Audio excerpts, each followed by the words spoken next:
নমস্কাৰ সকলোকে স্বাগতম জনাইছো। আমি দুদিনমান অপেক্ষা কৰিলো। আমি চালো যে এই যেটো বিষয় আছিল সেই বিষয়টো সন্দৰ্ভত অসমৰ কোনোবা জাতীয় সংগঠনে টোপনি পা সাৰ পায় নেকি বা কোনোবা জাতীয় সংগঠন নেতাই টোপনি পা সাৰ পায় নেকি আমি চালো। বিষয়টো আছিল হাতী সিন্ডিকেট। যিদৰে অসমৰ পৰা অসমৰ মাজেৰে হাতীসমূহ আম্বানী চিৰিয়াখানালৈ বা গুজৰাটলৈ লৈ যোৱা হৈছে সেই প্ৰসংগটো আমি ইতিমধ্যে ৰাজহুৱা কৰিছো। ই কিয় বেআইনী আমি ৰাজহুৱা কৰিছো। এতিয়া আমি বেআইনী হিচাপে ৰাজহুৱা কৰাৰ পাছতো বহুত ধৰণৰ যুক্তি দি আছে। কিন্তু ইয়াৰ আটাইতকৈ লজ্জাজনক বিষয়টো হ'ল যে অসমৰ জাতীয় সংগঠনে হাতীৰ প্ৰসংগটো, কয়লা খনিৰ প্ৰসংগটো বা অন্যান্য অসমৰ ইস্যুবিলাক বাদ দি তেওঁলোকে আটাইতকৈ ভাল পোৱা যিটো বিষয়ত তেওঁলোকে লেটাৰ মাৰ্ক পাব পাৰে সেই বিষয়টোক লৈ পুনৰ হুলস্থুল আৰম্ভ কৰি দিছে। এটা অলাগতিয়াল কথাক লৈ এতিয়া আকৌ বিতৰ্ক আৰম্ভ হৈ গৈছে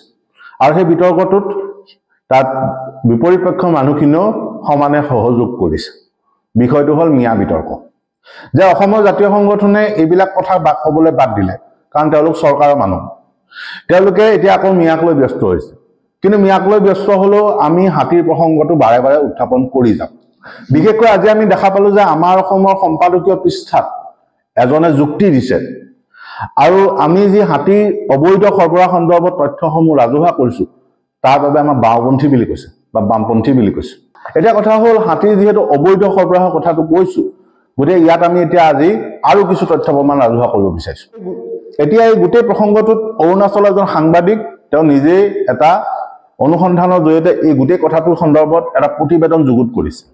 তেওঁ হ'ল অৰুণাচল টাইমছৰ সাংবাদিক টংগাম ৰীণা। এই টংগাম ৰীণাৰ কথাখিনি আমি যেতিয়া চাইছিলো তাত আমি কিছুমান দৃষ্টিকোণতো কিছুমান লক্ষণীয় কথা আমি দেখা পাইছিলো। যি বেআইনী বুলি কৈছো সেই বেআইনী কথাখিনি আমি আৰু কিছু তথ্য আমি সংবেদ পাইছিলো। এতিয়া হাতীটোৰ নাম আছিল কংনাম। হাতীটো আছিল চংখামবেলি অৰুণাচলৰ এটুকুৰা ঠাই। এতিয়া হাতীটোৰ জন্ম হৈছিল 3/1/2015 যিটো তথ্য আছে। এই 3/1/2015 হাতীটো জন্ম হলেও 2022 চনৰ 21 মে'তহে হাতীটোক মাইক্ৰচিপ লগোৱা হয়। হাতীটোক মাইক্ৰচিপ লগোৱা হয়, তাৰিখখিনি আপোনালোকে চাব। 21 মে' 2022ত হাতীটোক মাইক্ৰচিপ লগোৱা হয়। তাৰপিছত 25 মে' দিনাখন হাতীটোৰ এখন অনাৰশ্বিপ চাৰ্টিফিকেট ইছ্যু কৰা হয়। বন বিভাগৰ ফালৰ পৰা এখন অনাৰশ্বিপ চাৰ্টিফিকেট বা এখন মালিকী স্বত্ব চাৰ্টিফিকেট ৰুজু কৰা হয়। তাৰ পাছদিনাখনে 26 মে' দিনাখনেই হাতীটোক পোহপাল দিব নোৱাৰো বুলি ঘোষণা কৰে হাতীৰ মালিকে। আৰু তাৰপিছত 27 মে' দিনাখন অৰুণাচল চৰকাৰে গুজৰাট চৰকাৰলৈ এখন চিঠি পঠায়। অৰ্থাৎ অৰুণাচলৰ যিগৰাকী ৱাইল্ড লাইফ ৱাৰ্ডেন আছিল তেওঁ গুজৰাটৰ ৱাইল্ড লাইফ ৱাৰ্ডেনলৈ এখন চিঠি পঠায় যে চংখাম নামৰ ঠাইটুকুৰাত কণমাও বুলি হাতী এটাক তাৰ যিগৰাকী গৰাকী আছিলে সেই গৰাকীয়ে গিফ্ট কৰিব বিচাৰে বা সেই হাতীটো পঠিয়াই দিব বিচাৰে। তাৰপিছত লক্ষণীয় কথাটো হ'ল 27 মে' দিনাখনে সেই একেদিনাখনে বন বিভাগৰ ফালৰ পৰা ট্ৰাষ্টক যোগাযোগ কৰা হয়। আম্বানীৰ যিখন ট্ৰাষ্ট আছে ৰাধাকৃষ্ণ টেম্পল ট্ৰাষ্ট, সেইখনক যোগাযোগ কৰা হয়। আৰু যোগাযোগ কৰাৰ দিনাখনেই সেই ট্ৰাষ্টখনে আকৌ ওলোটা তাৰ ৰিপ্লাই দিছে। একেদিনাখনে ৰকেটৰ গতিত কামটো হৈছে। মন কৰিব যে 27 মে' দিনাখন অৰুণাচল চৰকাৰে গুজৰাট চৰকাৰক চিঠি পঠাইছে। বন বিভাগৰ ফালৰ পৰা এখন চিঠি পঠাইছে যে হাতী এটা আছে কণমাও বুলি, সেই হাতীটোক গুজৰাটলৈ পঠিয়াব লাগে, কাৰণ হাতীটো মালিকে চলাব নোৱাৰে, সেই হাতীটো বন্দী কৰি ৰখা হৈছে। আৰু 27 মে' দিনাখনে চিঠিখন লাভ কৰি তাৰ পাছত লগালগ সেই চিঠিখন ট্ৰাষ্টলৈ পঠাইছে। ট্ৰাষ্টক ৰিকুৱেষ্ট কৰিছে যে হাতীটো লৈ আহিবলৈ। আম্বানীৰ যিখন ট্ৰাষ্ট ৰাধাকৃষ্ণ টেম্পল ট্ৰাষ্ট সেইখনক কৈছে যে হাতীটো লৈ আহিবলৈ। আৰু লক্ষণীয়ভাৱে সেইদিনাখনে সেই ট্ৰাষ্টখনৰ ফালৰ পৰা আম্বানীৰ যিখন ট্ৰাষ্ট আছিলে ৰাধাকৃষ্ণ টেম্পল ট্ৰাষ্ট সেইখনৰ ফালৰ পৰা হাতীৰ মালিকক যোগাযোগ কৰিছে 27 মে' দিনাখন। আৰু তেওঁলোকে সেই পত্ৰখনত লিখিছে, আমি ইতিমধ্যে পত্ৰখন আগৰ প্ৰতিবেদন ৰাজহুৱা কৰিছো, যে হাতীটো তেওঁলোকে আৰু ঘূৰাই নাপায়, হাতীটোক যিগৰাকী মালিক আছিল তেওঁক গিফ্ট কৰিব লাগিব। এতিয়া সেই পত্ৰখন অহাৰ পাছত ৰকেটৰ গতিত 31 মে' দিনাখন, মন কৰিব 31 মে' দিনাখনেই হাতীটোক ট্ৰান্সফাৰ কৰিবলৈ তাত সম্পূৰ্ণ NOC যিখিনি গভৰ্ণমেণ্টৰ কাগজ পাতি প্ৰয়োজন আছিলে, চৰকাৰী কাগজ পাতি যিখিনি প্ৰয়োজন আছিলে সেইখিনি অৰুণাচল চৰকাৰে দি শেষ কৰি দিলে। আৰু জুন মাহ আৰম্ভ হোৱাৰ লগে লগে হাতীখিনি লৈ যোৱা। এই লক্ষণীয় কথা হ'ল সেই সময়ত 10খন ট্ৰাক আহিছিলে, এখন নহয় 10খন ট্ৰাকত হাতী লৈ যোৱা হৈছে। এতিয়া মন কৰিবলগীয়া কথা হ'ল সেই হাতীসমূহ, সেই 10খন গাড়ীত হাতীসমূহ লৈ যোৱা অৱস্থাত জুনৰ 7 তাৰিখ 2022 চনৰ জুনৰ 7 তাৰিখে আদি ষ্টুডেণ্ট ইউনিয়ন যিটো আছে অৰুণাচলৰ যি আদি ছাত্ৰ সন্থা আছে তেওঁলোকে হাতী লৈ যোৱা সেই ট্ৰাক এখন অৱৰোধ কৰে 10খন ট্ৰাকক অৱৰোধ কৰে কিন্তু সময়ৰ গতিত সেই দিনটোৰ ভিতৰতে সেই কাগজ পাতিসমূহ বন বিভাগে পৰীক্ষা কৰি হাতীৰ গাড়ীখন যাবলৈ দিয়ে नामसाई डिस्ट्रिक्ट से जामनगर गुजरात के लिए जा रहे थे और ये जो 10 हाथी थे इनके लिए यहाँ permission to transport them was granted by PCCF wildlife and biodiversity government of Arunachal Pradesh. उसके बाद ये हाथी का जो डेस्टिनेशन था इन हाथियों का वो किसी ट्रस्ट के यहाँ जा रहे थे। उस ट्रस्ट का नाम है Radhe Krishna temple elephant welfare trust मोटी खावड़ी जामनगर गुजरात। तो उस ट्रस्ट के पास जा रहे थे। इन 10 हाथियों হাতীখিনি যাব দিয়াৰ পাছত জুনৰ 7 তাৰিখে অৰুণাচল প্ৰদেশৰ যি আবুটানি কমিউনিটি কনফেডাৰেশ্যন আছে তেওঁলোকে এখন এজাহাৰ ৰুজু কৰে এইটো হল অৰুণাচলৰ এখন নাগৰিক মঞ্চ আৰু তেওঁলোকে জুনৰ 7 তাৰিখে এখন এজাহাৰ দাখিল কৰে সেটো আছে 2022 চনৰ কথা 2022 চনৰ 7 জুনৰ কথা এটা সেই এজাহাৰখনৰ ভিত্তিত কি ব্যৱস্থা হল ললে সেটো এতিয়ালৈকে স্পষ্ট নহয় আপোনালোকে বহি বহি যিটো কথা কৈ আছে যে অৰুণাচলৰ হাতী লৈ গৈছে তাতে কি ক'বলগীয়া আছে কিন্তু কথাটো মন কৰক যে এই গুটি কাৰবাৰটো অবৈধ অৰুণাচলৰ মানুহে ইয়াক লৈ আপত্তি কৰিছে তাৰ পিছত আপোনালোকে অসমত বহি লৈ পেলাই হাতী বৈধভাৱে নিছে বুলি কৈ থাকিলে নহব আমি তথ্য প্ৰমাণ দিছো প্ৰত্যাহ্বান জনাইছো যে তেওঁলোকে অৰুণাচলৰ সাংবাদিক হওক অৰুণাচলৰ সংগঠনৰ সকলোৱে প্ৰতিবাদ কৰিছে তেওঁলোকে কৈছে এইখিনি অবৈধ और फॉर्म में बात किया मैंने तो इन्होंने बोला है कि हाँ हाथी एलिफेंट्स जो है कम से कम 10 को जो है पूरा नेशनल परमिट ट्रक्स में लोड करके लेके जा रहा था इन लोगों के पास पूरा डॉक्यूमेंट है वगैरह पूरा बताया गया तो हमने बोला हम लोग जो है अरुणाचल प्रदेश आबोतानी कम्युनिटी कन्फेडरेशन का जो प्रियम्बल है आपका जो हम लोग का जो बायलॉस में है we have already made laws that जो अरुणाचल का हाथी बालू शेर से लेकर के जितना भी फ्लोरा एंड फौना है उसका प्रोटेक्शन हम लोग का एकदम core of the objective and objective है क्योंकि we being a human being हम लोग इंसान होने का नाते हमारा जितना भी जो आपका शेड्यूल 1 कैटेगरी और शेड्यूल अनशेड्यूल्ड एनिमल भी होने से उसको बचाना हमारा फर्ज बनता है और हाथी जो कि हमारा अरुणाचल का इतना हमारा यहाँ में एनवायरनमेंट इतना अच्छा है यहाँ खाने के लिए कुछ प्रॉब्लम नहीं है हाथी क्या मीट तो नहीं खाता है हाथी क्या आपका फ्राइड बाजी ये सब तो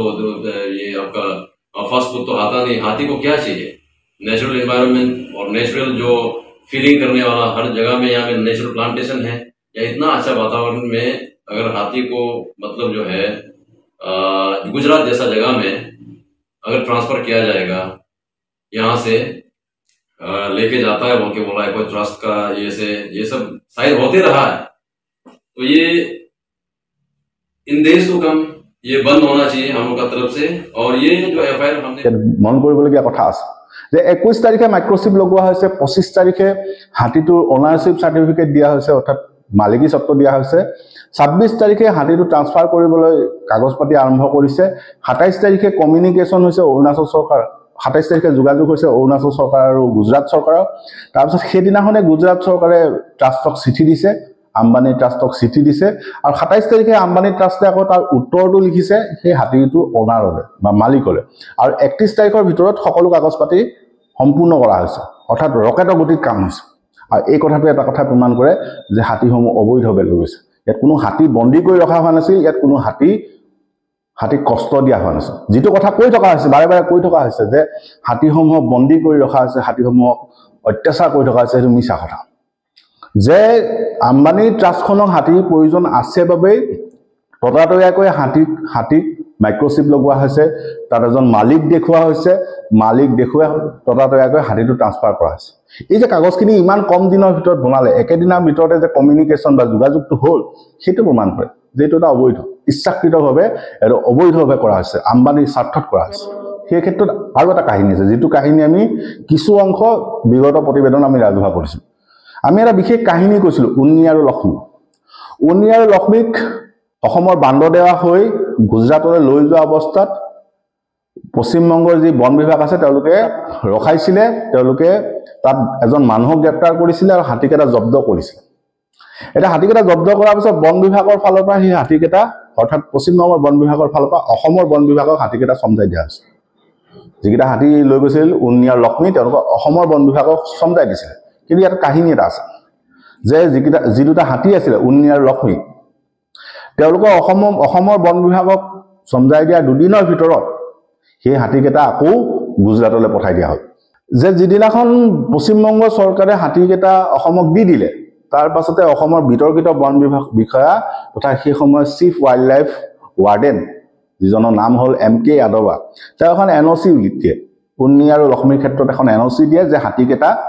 বন্দী কৰি ৰখা আছিল এইকেইটাক ট্ৰান্সফাৰ কৰিব পৰা সেই হাতী দুটা উন্নী আৰু লক্ষ্মীক পুনৰ গুজৰাটলৈ পঠাই দিয়ে যে মানাহ ৰাষ্ট্ৰীয় অভয়াৰণ্যৰ হাতী দুটা দুদিনৰ কাৰণে ৰাখি তাত NOC প্ৰদান কৰি পুনৰ গুজৰাটলৈ পঠাই দিয়ে অৰ্থাৎ আপোনালোকে বুজি পাওক যে এইটো অবৈধ কাৰবাৰ এটা কথাটো হ'ল এই যিখন অনাৰশ্বিপ সাৰ্টিফিকেট দিয়া হৈছে আমি আগৰ ঘটনাটো কৈছো যে কানমাও বুলি হাতীগৰাকীক যি অনাৰশ্বিপ সাৰ্টিফিকেট দিয়া হৈছে সেই অনাৰশ্বিপ সাৰ্টিফিকেটৰ ক্ষেত্ৰত এজন পৰিৱেশবিদে প্ৰশ্ন কৰিছে প্ৰশ্নটো এইখিনিত আছিল যে হাতী যেতিয়া সেই অনাৰশ্বিপ সাৰ্টিফিকেটখন বা সেই মালিকী স্বত্ব সাৰ্টিফিকেটখন দিয়া হৈছিল তাত এইটো কথা উল্লেখ নাছিল যে হাতীটো ক'ৰ পৰা পাইছিল হাতীটো কেনেকৈ তেওঁ হাতলৈ আহিলে সেই কথাটো উল্লেখ নাই যে হাতীটোক তেওঁ বেলেগ মালিকৰ পৰা কিনিছিলে নে হাতীটোক ধৰিছিলে নে হাতীটোক ক'ৰবাৰ পৰা সংগ্ৰহ কৰিছিলে সেই কথাটো কিন্তু তাত উল্লেখ নাই অৰ্থাৎ হাতীটো ক'ৰ পৰা আহিল সেইটো উল্লেখ নাই অৰ্থাৎ সেই কথাটোৱে প্ৰমাণ কৰে যে হাতীসমূহ জোৰ জুলুমকৈ বনাঞ্চলৰ পৰা আনি গুজৰাটলৈ পঠাই দিয়া হৈছে কোনো হাতী পুহি ৰখা নাছিল হাতী বন্দী কৰি ৰখা নাছিল এই ক্ষেত্ৰত আমি আৰু এটা তথ্য আমি ৰাজহুৱা কৰিব বিচাৰিছোঁ যে আগষ্ট 2021 অসমৰ বন বিভাগে 2খন ট্ৰাক জব্দ কৰিছে সেই 2খন ট্ৰাকত 2টা হাতী তেওঁলোকে জব্দ কৰিছে এটা হাতী দুটা জব্দ কৰাৰ পাছত অসমৰ বন বিভাগৰ ফালৰ পৰা কোৱা হৈছিল যে অৰুণাচল প্ৰদেশৰ পৰা উৰিষ্যালৈ হাতীসমূহ অবৈধভাৱে লৈ যোৱা হৈছে সেতুত অসমৰ বন বিভাগৰ ফালৰ পৰা যুক্তি দিয়া হৈছিল যে হাতী দুটাক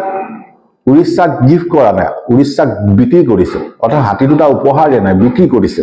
সেই একেখন চৰকাৰ বা সেই একেটা বন বিভাগ বা সেই একেখিনি আৰক্ষী যি এতিয়া হাতীখিনি যেতিয়া লৈ যোৱা হৈছে বৰ্তমান সময়ত যেতিয়া লৈ যোৱা হৈছে তাত এস্কৰ্ট দিছে তেওঁলোকে এস্কৰ্ট দি লৈ গৈছে আৰু তাত এটাই প্ৰশ্ন আছে যে হাতীসমূহ উপহাৰ ৰূপে নিছে জানো অবৈধভাৱে নিয়া প্ৰশ্নটো আছিলে সেই একে অসম চৰকাৰ বন বিভাগ বা আৰক্ষীয়ে 2021 চনৰ আগষ্টত কিন্তু 2টা হাতী জব্দ কৰিছে যি 2টা হাতী অৰুণাচলৰ পৰা উৰিষ্যালৈ লৈ যোৱা হৈছিল আৰু কোৱা হৈছিল যে হাতী দুটা গিফ্ট নহয় কিনি লৈ যোৱা হৈছে আগষ্ট 2021 যি 2টা হাতী অসম চৰকাৰ বন বিভাগে জব্দ কৰিছিল তাৰ বিৰুদ্ধে এটা গোচৰ ৰুজু হৈছিল গুৱাহাটী উচ্চ ন্যায়ালয়ত গুৱাহাটী উচ্চ ন্যায়ালয়ত সেই হাতী দুটা জব্দ কৰাৰ পাছত তাৰ বিৰুদ্ধে গোচৰ দিয়া হৈছে গোচৰ দিয়াৰ পিছত গুৱাহাটী উচ্চ ন্যায়ালয়ৰ বিচাৰপীঠে কিন্তু সেই যিটো অসম চৰকাৰৰ যিটো সিদ্ধান্ত আছিলে সেইটো কিন্তু আপিল কৰে অৰ্থাৎ সিদ্ধান্তটো বাহাল ৰাখে অৰ্থাৎ হাতী যে অবৈধ সৰবৰাহ হৈছে সেইটো নিশ্চিত দুটা কথা আছে যে হাতী অবৈধ সৰবৰাহটো নিশ্চিত আৰু লগতে মন কৰিবলগীয়া কথাটো হ'ল যে উৰিষ্যালৈ হাতীখিনি নিউতে অসম চৰকাৰে একচন মোড দেখুৱাইছে কিন্তু গুজৰাটলৈ হাতী নিউতে তেওঁলোকে এস্কৰ্ট দি লৈ গৈছে পাৰ্থক্যটো মন কৰক এটা কথা হ'ল এই যিখিনি প্ৰক্ৰিয়া 2021 22 23 যিখিনি অসুবিধা সৃষ্টি হ'ল এই হাতীসমূহ লৈ যাওঁতে যিখিনি বাধাৰ সৃষ্টি হ'ল সেই বাধাখিনি সৃষ্টি হোৱাৰ পাছত 2024 চনত এখন আইন অনা হয় যিখনক কোৱা হৈছে captive animal transfer and transport rule 2024 এই যিখন আইন অনা হৈছে যে বন্দী হাতীৰ ক্ষেত্ৰত যিখন 2024 চনত নতুন নিয়ম অনা হৈছে ৱাইল্ড লাইফ প্ৰটেকশ্যন এক্টৰ অধীনত সেইখনত এটা বিশেষ কথা লিখা আছে সেইটো কোৱা হৈছে যে হাতীসমূহক যিকোনো এটা ধৰ্মীয় বা অন্যান্য অনুষ্ঠানলৈ ট্ৰান্সফাৰ কৰিব পৰা বা পঠিয়াই দিব পৰা যাব যে এই আইনখন অনাৰ পাছত সেই সুৰুঙাটো সৃষ্টি হ'ল এই হাতীৰ অবৈধ সৰবৰাহ সিন্ডিকেটৰ বাবে এটা সুৰুঙাৰ সৃষ্টি হ'ল যে এখন ধৰ্মীয় অনুষ্ঠান থাকিলে হাতীসমূহ নিব পৰা যাব এটা কথা হ'ল সেইটো নিয়ম অনুসৰি চৰকাৰী যিগৰাকী চিফ ৱাইল্ড লাইফ ৱাৰ্ডেন থাকে বা যিগৰাকী বন বিষয়া বন্যপ্ৰাণীৰ ক্ষেত্ৰত থাকে তেওঁ সাৰ্টিফিকেট দিলে হাতীখিনি লৈ যাব পৰা সুবিধাটো কৰি দিলে এটা কথা হ'ল যেহেতু হাতীৰ অবৈধ সৰবৰাহৰ ক্ষেত্ৰত বহুত মন্তব্য কৰিছে গতিকে সেই ক্ষেত্ৰত আমি এজন বিশেষ মানুহৰ কথা কেইটামান আমি কৈ দিব বিচাৰিছো सर नहीं बोलेगा बोला है तो कौन बोलेगा सर वो बता दीजिए तो अभी मेरे पास नहीं समय नहीं सर ये इतना इम्पोर्टेंट नहीं सर ये इतना इम्पोर्टेंट नहीं सर इतना इम्पोर्टेंट है नहीं क्यों नहीं खींचेगा सर ये नहीं सर आप ये तो 2 दिन पहले का बात है ये प्रोसेस बहुत चला होगा इसको लेकर आप क्यों ऐसे सर जा रहे हैं प्रॉपर अपॉइंटमेंट लिया सर, आप देख सकते हैं यहाँ पे PCCF एंड ताम उनके तरफ से किस तरीके से बात किया गया है जब सवाल रखा गया है तो। और अब यहाँ निकल रहा है যে দা হিন্দুৰ অধীনত দা ফ্ৰণ্টলাইন বুলি যিখন আলোচনী আছে সেই আলোচনীখনত প্ৰফেসৰ ৰমেশ সুকুমাৰ তেওঁ শেহতীয়াকৈ এটা ইণ্টাৰভিউ দিছে। শেহতীয়া মানে আজিৰ পৰা কিছু বছৰ পূৰ্বে এটা ইণ্টাৰভিউ দিছে। ৰমেশ সুকুমাৰ কোন বুলি ক'লে, ৰমেশ সুকুমাৰ হ'ল প্ৰজেক্ট এলিফেণ্টৰ যিগৰাকী আৰম্ভণি কৰা ব্যক্তি আছিল, তেওঁ আছিল ৰমেশ সুকুমাৰ। তেওঁ হ'ল হাতীৰ বিশেষজ্ঞ আৰু তেওঁ এছিয়ান এলিফেণ্টৰ যিটো স্পেচিয়েলিষ্ট গ্ৰুপ আছে তাৰো তেওঁ অধ্যক্ষ আছে। ৰমেশ সুকুমাৰে ফ্ৰণ্টলাইন সন্মুখত স্পষ্টভাৱে কৈছে যে জামনগৰ বা গুজৰাটৰ যিটো অঞ্চল এইটো হাতী বসবাসৰ বাবে যোগ্যই নহয়, ইয়াত হাতী থাকিবই নোৱাৰে। অৰ্থাৎ আপুনি মন কৰক যে 200